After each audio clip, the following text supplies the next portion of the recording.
동행이라는 제목으로 같이 말씀을 나누겠습니다. 동행, 너무나 참 아름다운 말인 것 같습니다. 이 동행이라는 이 주제를 가지고 한 주간 말씀을 묵상했습니다. 이 본 말씀 묵상하면서 문득 지금 내 곁에 예수님께서 동행하고 계실까? 라는 질문을 해보았습니다. 평범한 오후였습니다. 세상은 다 바쁘게 돌아가는 그 시간이었습니다. 길을 보니까 많은 분들이 막 차 타고 어디를 가시는지 분주하게 막 다니시는 그런 오후였습니다. 그런 상황 가운데서도 예수님은 나와 함께 동행하고 계실까? 라고 이렇게 살짝 한번 저한테 질문을 해봤는데요. 이 질문은 그냥 보통 질문 같았는데 이 묵상하면 묵상할수록 이 거룩한 떨림이 시작이 되었습니다.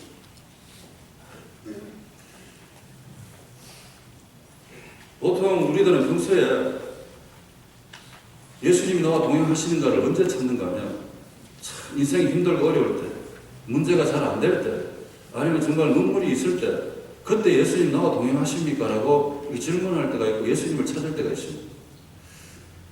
평소에는 내 혼자 열심히 살다가 예수님이 도움이 필요하다고 느껴질 때 그때 예수님 나와 함께 하시는지 찾는 그런 세월을 많이 보냈다는 것을 저는 스스로 저도 그렇게 된다, 저도 그런 것인가를 한번 생각해 볼 때가 있었습니다. 하루를 살아가는 이 평범한 하루하루 가운데서 예수님은 정말 나와 동행하고 계시는가? 오늘도 나는 하나님과 함께 길을 가고 있는가? 라는 이런 질문 앞에서 왠지 모르게 깊은 영적 의미를 발견할 수 있었습니다. 우리 성도님 어떠십니까?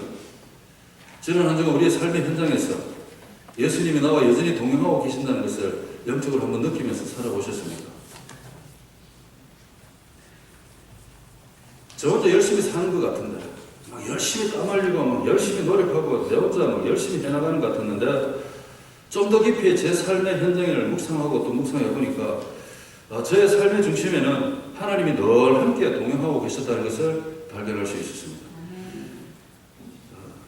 저는 하나님을 잊어버리고 제 나름대로 열심히 이렇게 산다 할지라도 하나님은 저를 한 번도 잊어버리신 적도 없으셨고 정말 제가 뭐 생각 없이 그냥 살았다 할지라도 하나님은 저를 한 번도 떠난 적도 없으셨고 그냥 두시지 않으시고 늘 함께 동행하고 계셨다는 사실을 다시 한번 새삼스럽게 발견하게 되었습니다. 교회 할 때도 하나님 동행하셨고 집에 갈 때도 하나님 동행하셨고 밥을 먹을 때나 잠을 잘 때나 무슨 일을 하든지 간에 하나님은 늘 저의 옆에서 동행하고 계셨던 분이라는 것을 다시 한번 느끼게 되었습니다. 변함없이 하나님은 저와 동행하고 계셨다. 그래서 이것을 느끼면서 하나님의 그 동행하심 이것을 정말 감사하기 시작했습니다. 하나님의 동행하심 삶에 막연한 걱정, 근심, 염려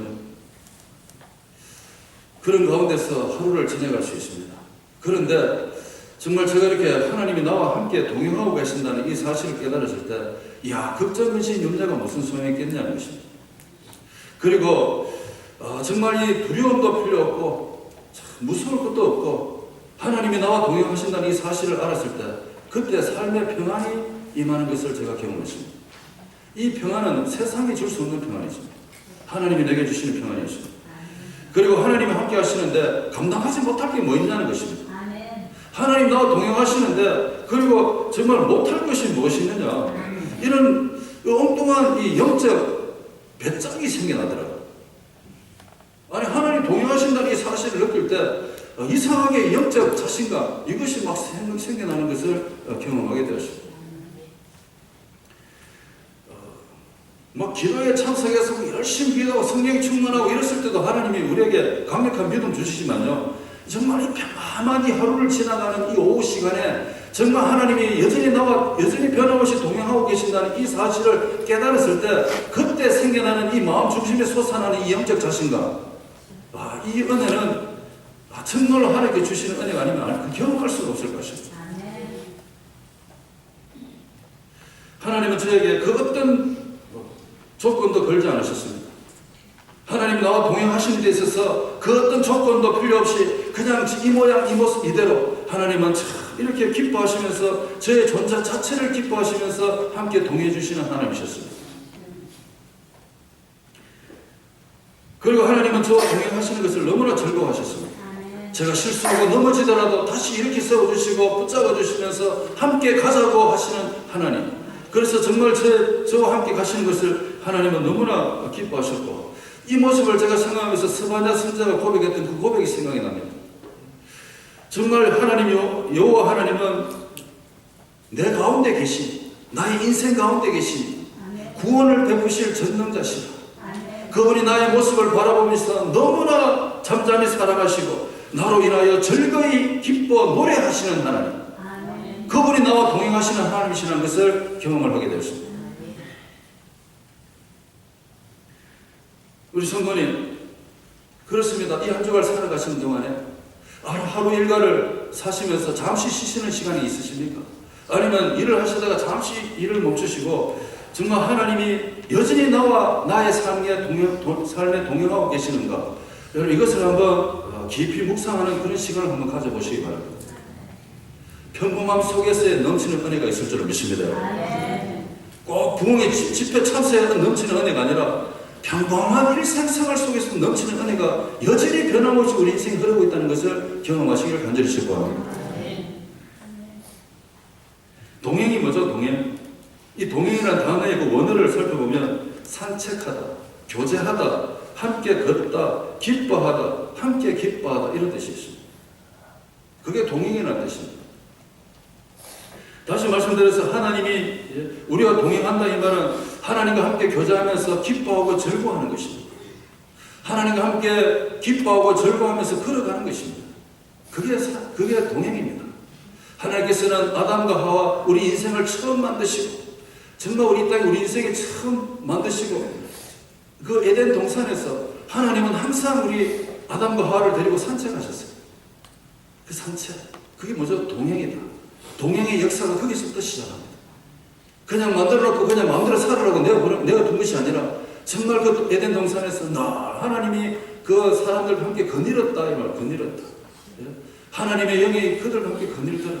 동행이죠. 함께 산책하다. 정말 우리 사랑하는 가족들과 함께 공원에 가서 여러분 미국 땅도 얼마나 좋습니까? 그 맑은 공기에 푸른 그 잔디밭에 나무에 그 맑은 시냇물에 이렇게 산책을 한번 해보십시오. 얼마나 기분이 좋습니까? 즐겁지 않습니까? 동행이 그런 느낌이에요. 그런 느낌. 같이 걸으면 부담되고 이게 아니라 함께 사랑하는 사람들이 함께 걸어가는 이 동행, 이것이 얼마나 즐겁고 기쁜 것이겠습니까? 하나님 우리와 이렇게 함께 걷는 것을 너무나 즐거워하시고 기뻐하시는 하나님이십니다. 그래서 하나님 오늘도 우리의 손잡고 산책하자는 산보 좀 가자는 것입니다.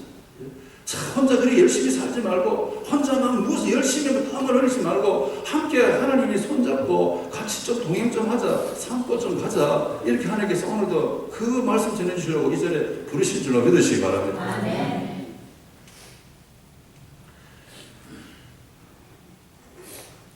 하나님과 동행 없이 내 혼자 살아간다.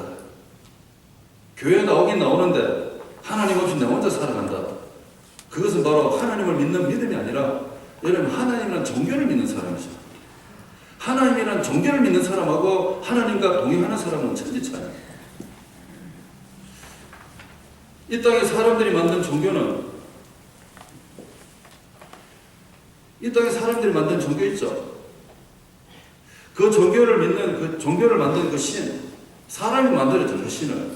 여러분, 사람이 만든 신은 절대로 그 사람이 만든 신을 믿는 사람들에게 내려와서 같이 동행하지 않습니다. 인생들이 그 신을 찾아가야만 하는 것입니다. 신은 어디에 있는지, 산을 꼭대기에 있는지, 저 어디 숨어 있는지 알 길이 없어. 그래서 이 사람들은 계속해서 신을 찾아가는 거죠. 찾아가는데 또 혹시나 자기가 믿는 신이 노여움을 삼아 어떨까 싶어서 늘 조심하면서 찾아가는 거죠. 그러나 하나님은 그런 분이 아니십니다. 하나님은 우리가 사랑해서 우리가 하나님 먼저 찾아간 것이 아니라 하나님께서 우리를 먼저 사랑하셔서 우리를 찾아오셔서 우리 손 붙잡고 동행해 주시는 분이 하나님이신 줄로 믿으시기 바랍니다.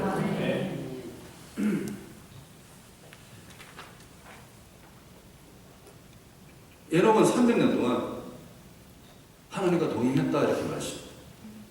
하나님과 매일매일 아침에 일어나도 하나님과 동행하고 점심때 저녁때 그 300년 동안 삶 자체가 하나님과 동행하는 삶이었습니다.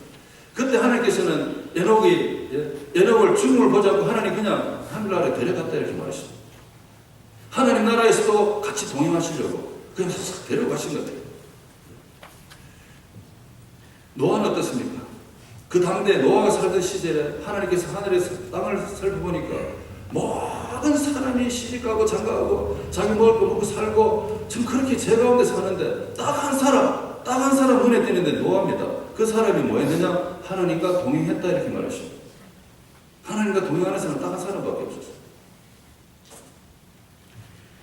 아브라함은 99세 드디어 이제 1년만 있으면 약속의 아들 이삭이 태어나는데 하나님께서 그 의심하는 그 아브라함에게 말씀하십니다.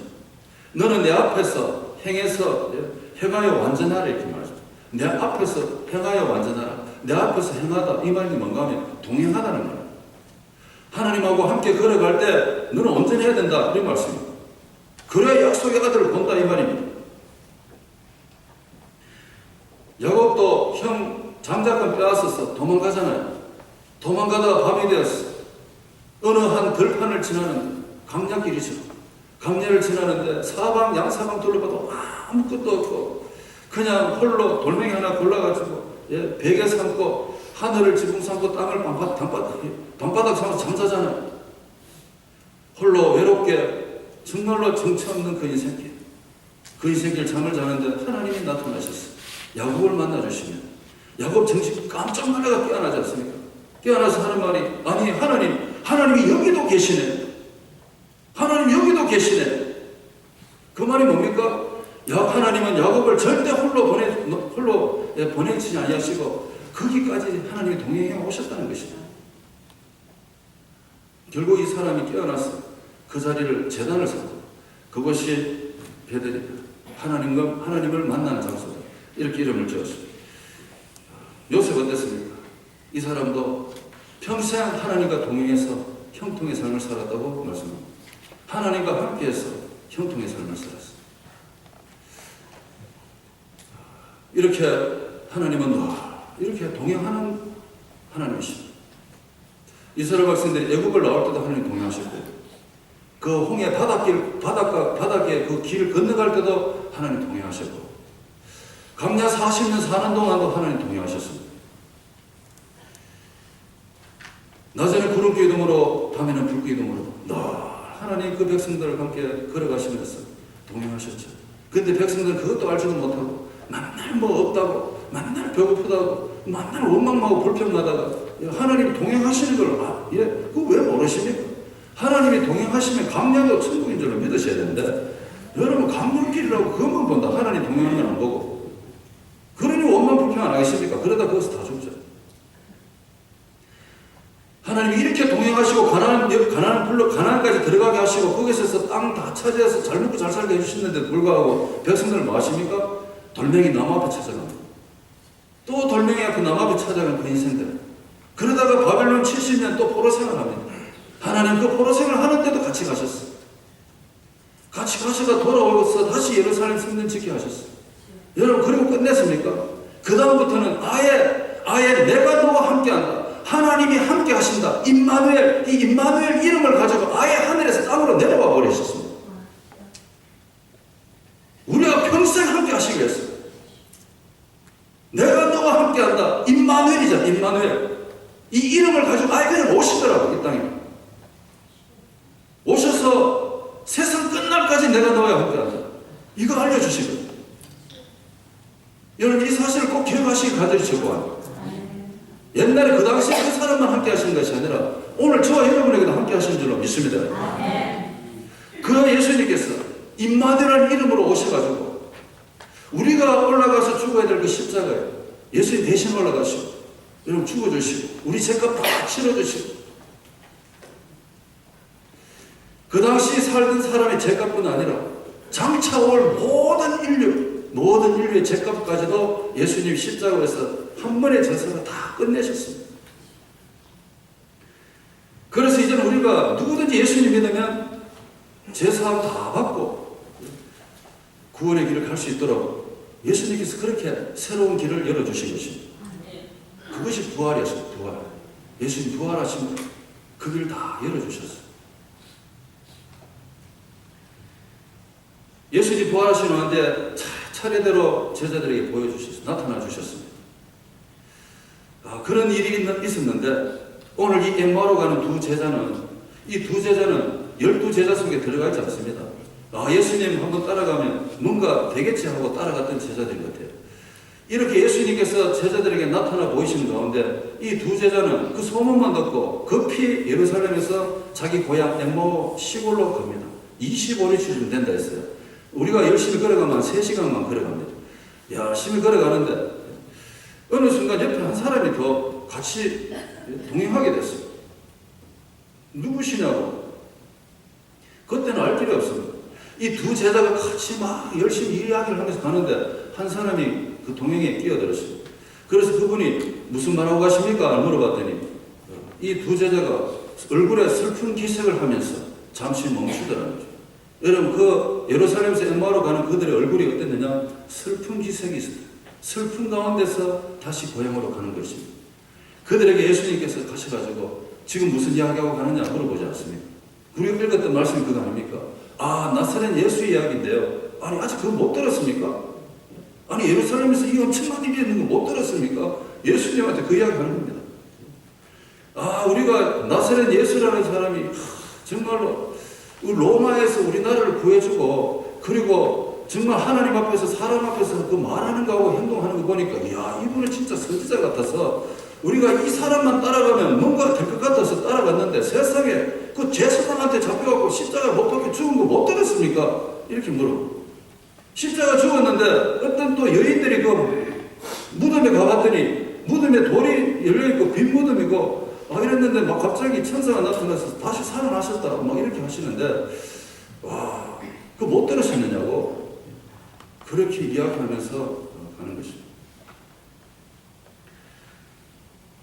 여러분, 이 말을 들은 예수님의 심정이 어떠시겠습니까? 엠마오로 가는 그 두 제자의 그 뒷모습을 한번 잘 한번 살펴보십시오. 그 뒷모습 속에서 혹시나 우리의 모습이 보이지 않습니까? 부활한 지가 벌써 부활주일이 지난 지 한 주일이 지났습니다. 이 부활과 현실 사이에서 우리가 지금 살아가고 있습니다. 그런데 여전히 부활의 소식은 들었는데 혹시나 엠마오로 가는 그 길에 우리가 서 있지 않는지 예수님 없이 걸어가는 그들의 뒷모습은 참으로 외로운 모습입니다. 예수님 없이 걸어가는 그 인생길은 참으로 무거운 발걸음입니다. 예수님은 그런 인생에 동행을 해주시다는 것입니다. 예수님 어떤 인생에 동행하실까요? 잘 되는 사람은 골라서 같이 갈까요? 잘 되고 막 이름 있고 막 유명한 사람은 골라서 그들과 함께 갈까요? 예수님 그런 사람과 함께 가려고 이 땅에 오시지 않았습니다.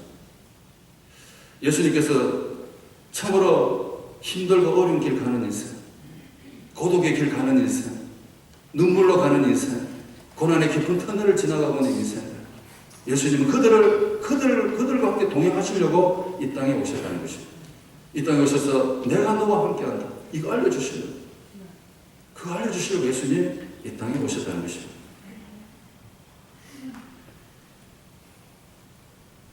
엠마오로 가는 이 인생들, 부활의 소문은 그저 소문일 뿐, 아직까지 부활하신 예수를 만나지 못한 그런 사람들이었습니다. 예수님이 다시 사는 날이라고는 꿈에도 생각하지 못했던 그런 두 사람이었습니다. 부활하신 예수를 만나지 못하니까 여러분 가슴이 뛰는 게 없습니다.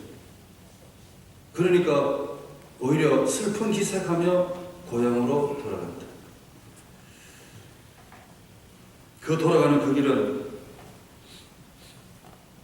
자기가 예수님 따라가면 무슨 이익을 얻을 수 있을 것 같았는데, 예수님 따라가면 뭔가 좀 얻을 수 있을 것 같았는데, 그게 안 돼가지고, 그게 안 돼서, 괜히 그 사람 따라갔다. 그리고 그 사람 따라가다 죽을 뻔했다. 차라리 그냥 떠나자. 그러면서 슬픈 기색으로 고향 가는 사람 아닙니까?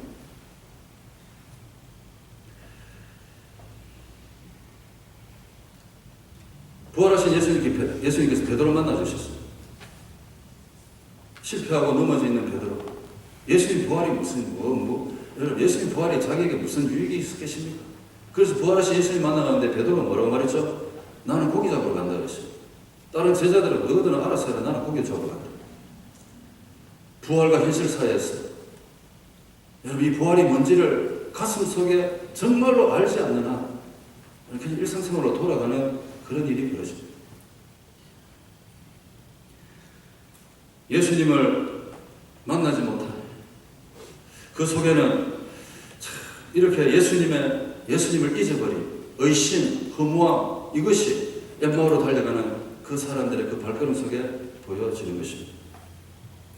오늘 예수님께서 부활하셔서 우리 인생길에 함께 동행하고 계시는데도 불구하고 혹시나 여전히 절망 가운데서 신음하고 계시고 부활이 없는 것처럼 의심하며 흠한 인생길 혹시나 걸어가고 있지 않는지 우리가 다시 한번 우리 삶을 돌아봐야 됩니다. 그래서 오늘 지금도 우리와 동행하시는 예수님, 그 예수님 우리가 발견하고 느끼기 위해서는 어떻게 해야 될 것인가? 먼저 우리 영의 어두움을 걷어내야 됩니다. 영의 어두움을 걷어내야 됩니다. 여러분, 대낮인데 방 안에 커튼 치고 방 안에 있으면 깜깜합니다. 커튼을 걷어내야 바깥에서 햇빛이 방 안으로 돌아서 방이 무한해지지 않겠습니까? 어두운 창고에 들어가 보십시오. 눈에 보이는 것입니까? 무감각해집니다. 안에 무슨 일이 벌어지는지 알 길이 없습니다. 우리 영이 어두우면 그런 일이 벌어진다는 것입니다. 예수님 옆에 동행하고 계시는지 안 계시는지 영이 어두우면 느낄 수가 없다는 것입니다. 지금도 예수님께서 우리의 삶에 동행하고 계신다. 이 사실을 우리가 좀 느끼고 깨닫기 위해서는 이 영의 어두움을 다 걷어내야 된다는 것입니다.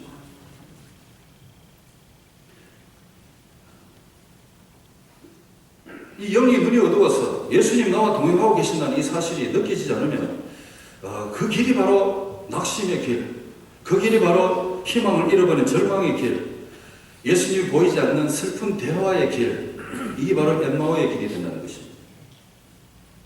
이 지금 제자들 옆에 같이 동행하고 있는 이분이 누군지를 알 길이 없습니다. 지금은 영의 눈이 어두워져서 예수님이 지금 함께 같이 길 가고 있는 것도 모르고 있습니다. 영적 암흑 속에 갇혀 있는 것입니다. 이 영적 암흑 속에서 하루속히 빨리 빠져나오라고 예수님께서 라오디게아 교회 성도들에게 하신 말씀이 있습니다. 소아시아 7교회를 예수님이 진단하시면서 각 교회마다 꼭 해야 될 말씀을 하셨는데 이 라오디게아 성도들에게 뭐라고 말씀하시는가 하면 이 성도들이 영적으로 어두운 삶을 살고 있어요. 그래서 예수님이 어떻게 하셨습니까? 영적 문더기에서 안약을 사서 발라라 이렇게 말하십니다. 아니 진짜 약국 가서 안약 사와야 되냐 이거지요? 안약이 뭘 뜻하는 것입니까? 왜 그 교회에 예수님께서 그 교회 영적 눈을 뜨기 위해서 안약을 사서 눈에 발라라 했을까요? 우리도 눈 아프면 안약 넣잖아요. 우리 영적 눈이 어두울 때 왜 안약이 필요하고 그 안약이 뭐죠? 그 안약이 바로 성령님이시라는 것입니다. 성령이 우리에게 임하시면 여기 눈이 뜨기 시작해요.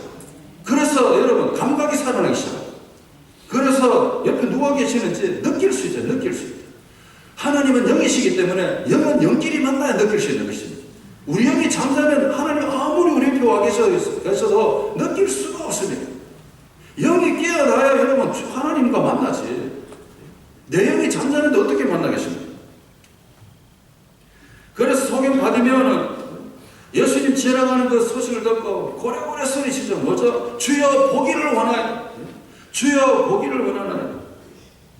이렇게 외쳤습니다. 혹시나 오늘도 우리가 살아가는 이 인생 가운데서 주님이 나와 동행하고 계시는데도 불구하고 잘 보이지 않으신다고 생각되시면 오늘 이 시간에 마음속으로 말씀을 들으시면서 소리치셔야 됩니다. 주여 보기를 원하나요? 주여 보기를 원하나요? 이 소리를 치셔야 됩니다.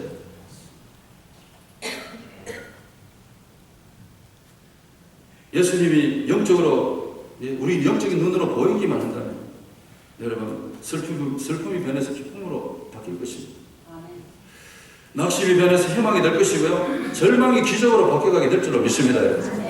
영의 눈에 어둠이 걷어내요. 오늘도 함께 하시는 우리 예수님, 이 예수님을 우리의 영의 어둠이 벗어져서 나와 함께 하신다는 것을 경험하면서 살아가시는 그런 축복이 있으시기 간절히 축복합니다. 예수님 나와 동행하심을 어떻게 할 수 있느냐? 믿음의 영적 반응이 빨라야 됩니다. 믿음의 영적 반응이 빨라야 돼요. 다시 말씀드려서 믿음에도 속도가 필요하다는 것입니다. 많은 분들이 뭐 죽을 때 믿지 뭐. 실컷 살다가 인생의 마지막 때 되었으면 믿어도 뭐 십자가에서 그 강도 한 명도 인생의 막판에 천국 가게 오셨는데 그러면 나도 막 신나게 놀다가 그 마지막 강도가 그 마지막에 은혜 받은 것처럼 나도 그래 살지 뭐 이러면서 여러분 정말 말씀하셔도 그 말씀을 더디 믿는 사람들이 너무나 많습니다. 뭐 죽을 때쯤 돼서 믿겠지 뭐 하는 분들 중에서 잘 믿는 사람 못 봤습니다. 그냥 세상 떠나더라고요. 찬스를 놓치더라고요. 찬스를 놓치. 아니 죽을 때가 언제인지 어떻게 알겠습니까? 미루다가 몸에 병이 생기시고 교회 한번 못 오시고 떠난 사람 얼마나 많습니까? 25년 예수님이 그들이 하는 말을 가만히 듣다가 이런 말씀하십니다. 미련하고 선지자들의 말한 모든 것을 마음에 더디 믿는 자들이요. 이렇게 그랬습니다. 마음에 더디 믿는 자들이요. 하나님 말씀하셔도 이걸 더디 믿으니 예수님이 함께 하시는지 안 하는지 알 길이 없다는 것입니다.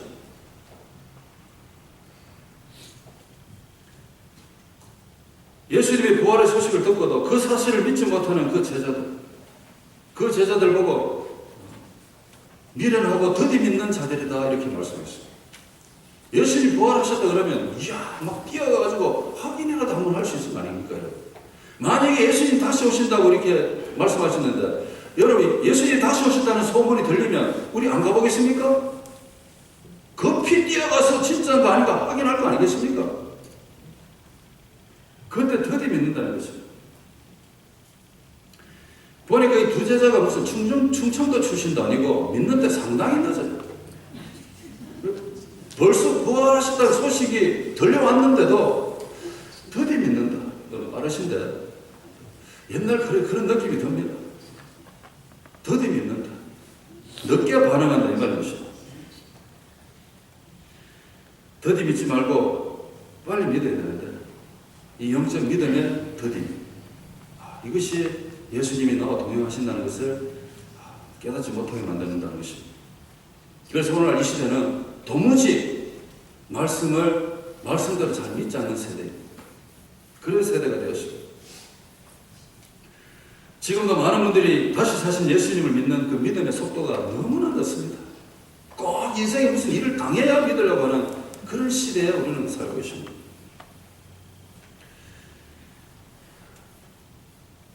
그 이유가 뭘까요?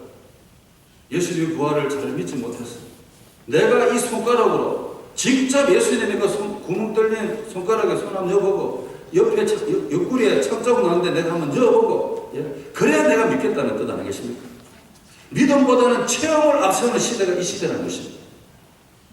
도마가 너무나 많습니다. 교회 안에 도마들이 너무 많아요.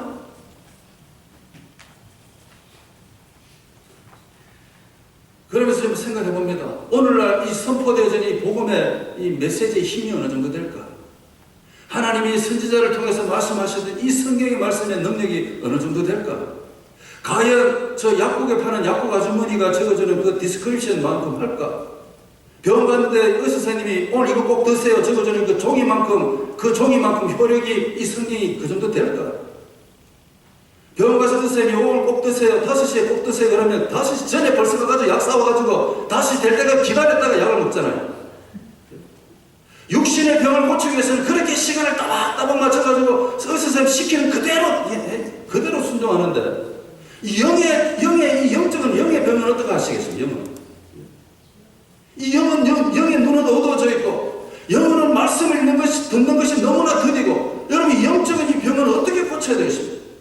예수님께서 빨리 안약 사서 발라라 해도 전혀 움직이질 않습니다. 내 손으로 한번 찍어보고 하지 안 하겠다는 것입니다.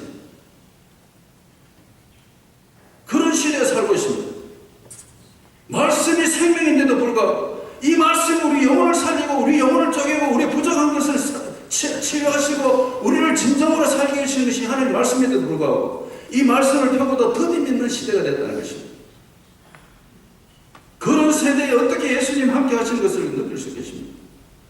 꼭 생각하십시오. 과학 문명이 아무리 발전한다 할지라도 하나님께서 구원받는 방법은 딱 한 가지, 예수 그리스도 그분을 믿는 방법밖에 없다는 것을 꼭 기억하십시오. 믿음의 속도가 필요합니다.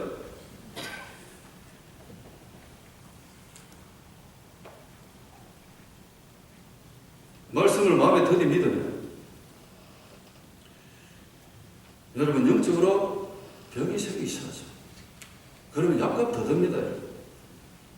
사실 우리 병원에 가서 약 사 먹는 것보다도요, 영의 병을 고치는 게 더 빠를 수도 있습니다. 고민하다가 병 생기잖아요. 낙심하다 병 생기잖아요. 영이 찌들면 찌들수록 우리의 삶이 무기력해지잖아요. 그러면 영을 고쳐야지 왜 자꾸 의사를 찾아가고 약 달라 하십니까? 영적 어두움과 영적 무딘, 이것을 빨리 극복해야 오늘도 나와 동행하시는 예수님 만나게 될 줄로 믿습니다. 그리고 말씀을 들을 때 영적 가슴이 뜨거워지셔야 됩니다. 말씀을 듣는데도 맹맹한 가슴이 차. 그러면 어떻게 우리가 예수님을 우리가 알 수 있겠습니까? 27절에 이런 말씀이 있습니다. 예수님께서 자세히 설명하셨다 했습니다.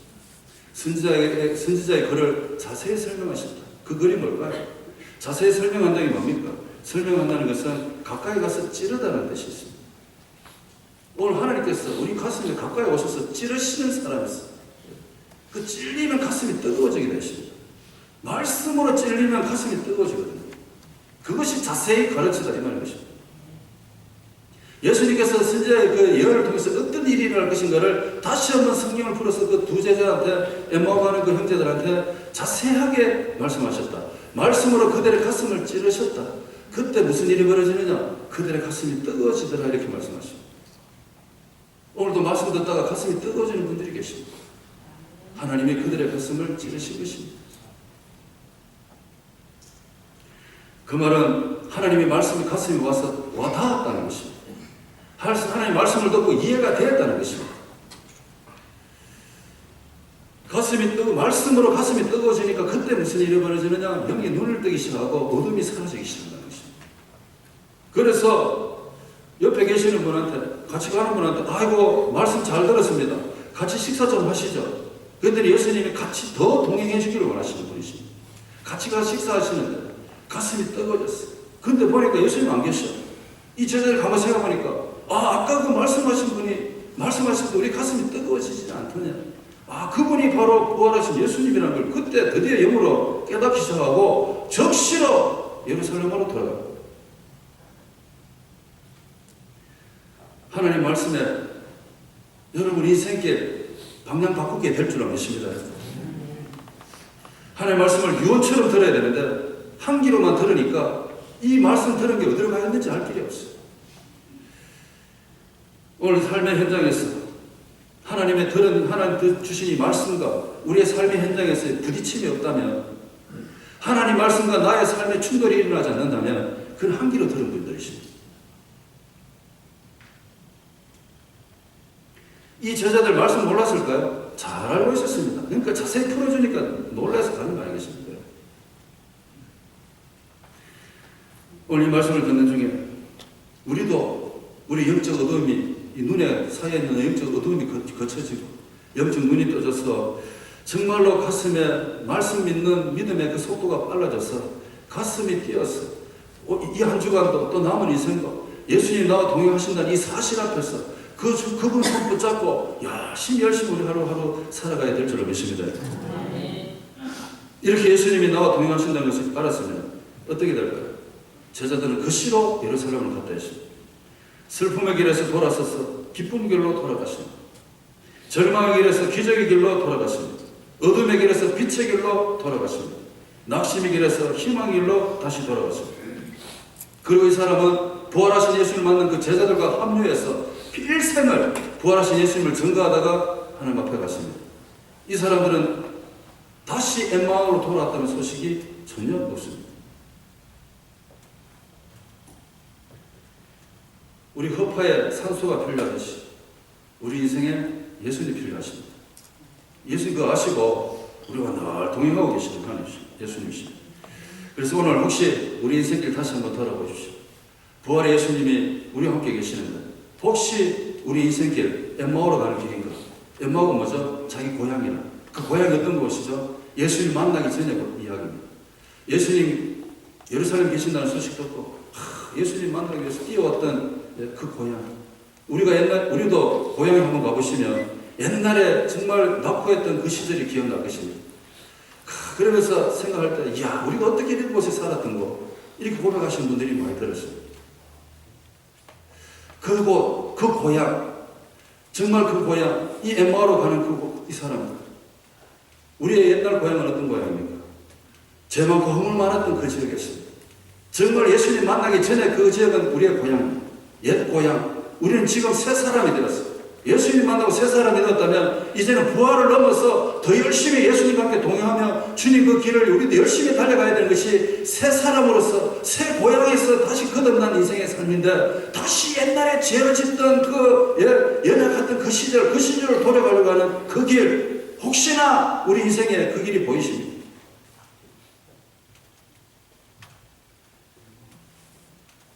예수님 부활하셨다는데 왜 아직도 우리 얼굴에는 근심이 가득 차고 기쁨이 없고 낙심과 좌절 속에 그렇게 하루를 맞이하는 그런 날이 있어야 되겠습니다. 여러분 거울을 오늘 집에 가서 거울을 자세히 한번 들여다보십시오.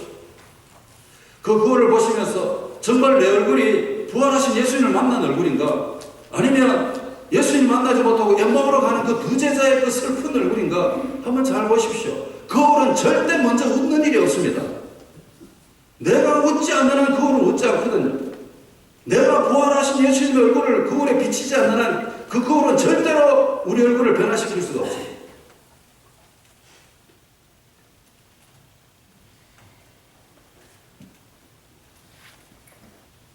살아계신 예수님께서 오늘도 우리와 함께 동행하고 계시는 줄로 믿습니다. 이 믿음 가지고 이 한 주간도 주님 손 붙잡고 산보 가시고 즐거워하고 기뻐하시면서 한 걸음 한 걸음 주님 나를 향해서 열심히 걸어가시는 그런 저와 여러분 되시기를 간절히 축복합니다. 하나님 감사합니다. 오늘도 말씀 들었습니다. 말씀 듣는 속도가 너무 느리지 않게 도와주시옵소서. 말씀을 가슴판에 새기는 이 속도가 느리면 느릴수록 우리의 영이 어두워지고 하나님 가슴의 뜨거움이 사라지는 것을 경험합니다. 하나님 아버지, 예수님 부활하셨는데 그 부활하신 예수님 오늘도 우리와 동행하고 계십니다. 우리는 그 예수님 보지 못하고 슬픈 기색으로 늘 우리 갈 길 그냥 가고 있지 않는지 하나님 우리 자신을 발견하게 도와주시옵소서. 그래서 어떤 환경과 상황 속에서도 나와 동행하시는 예수님과 함께 한 걸음 한 걸음 믿음의 길 잘 걸어가는 이 한 주간 남은 인생 되게 도와주시옵소서. 그래서 날마다 기쁨으로 살아가는 우리 삶이 되게 도와주옵소서. 예수님의 이름으로 기도합니다.